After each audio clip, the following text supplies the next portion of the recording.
guys, welcome to English Online Train, your trainer for international tests. My name is Ryan, and today I would like to explain you what you will find on task number 2, the open close by FCE exam. Alright? So, let's start with some elements you will find on this part of the tests. Yes?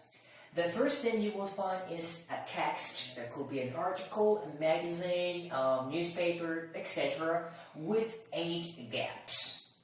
Yes? Now, with which information you will fulfill these gaps?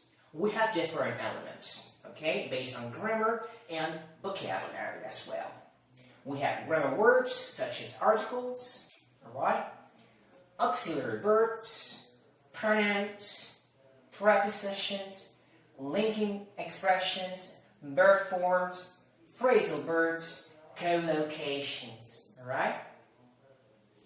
Cambridge doesn't have language specifications.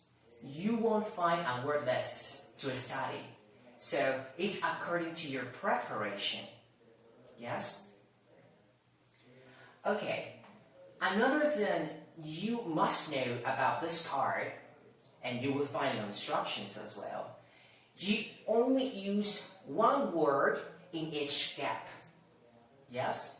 You cannot write contractions because the institution takes into account the whole form, which means if you write isn't, you will have is plus not, 2 words. So that's impossible. Alright? Be careful with that. Finally, you have no options to fulfill the gaps. It's not a multiple choice task. You will fulfill the gaps with your knowledge based on the contexts and based on the grammar and vocabulary information we have already mentioned. Alright?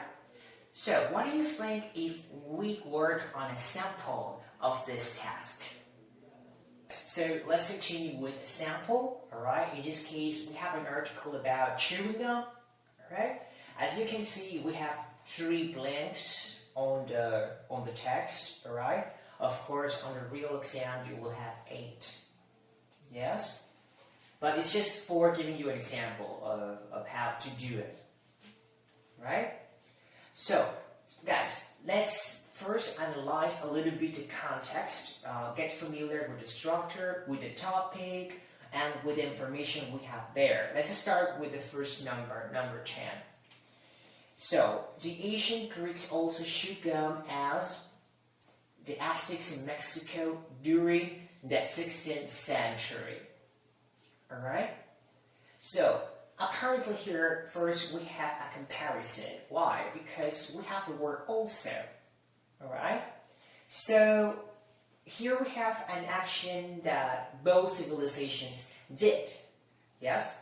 So, what is the way of not repeating here the same information?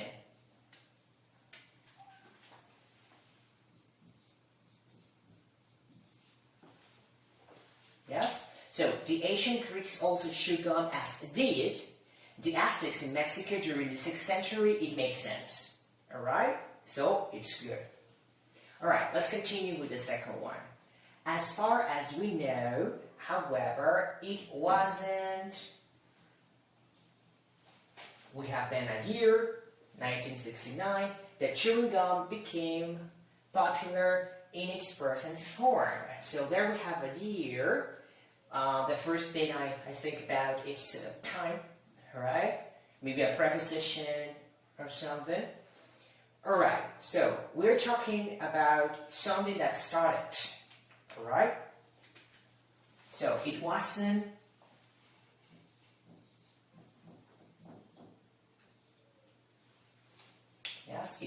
until, and I wrote until because of this negative element wasn't that, and the context as well that indicated that the action started at that specific moment. Alright, that's why it's not in. That is a preposition that you might have thought about it. Alright, be careful with that. Again, context is essential. Alright? So let's continue. The chewing gum became popular in its present form. A New York inventor called Thomas Adams first had the idea of adding flavor to it. So we have that oldest phrase, oldest CLOZE. Each a continuation of this information related to this year. Okay? So how we can connect all this information with that year? Maybe a relative pronoun related with time, right? What about this?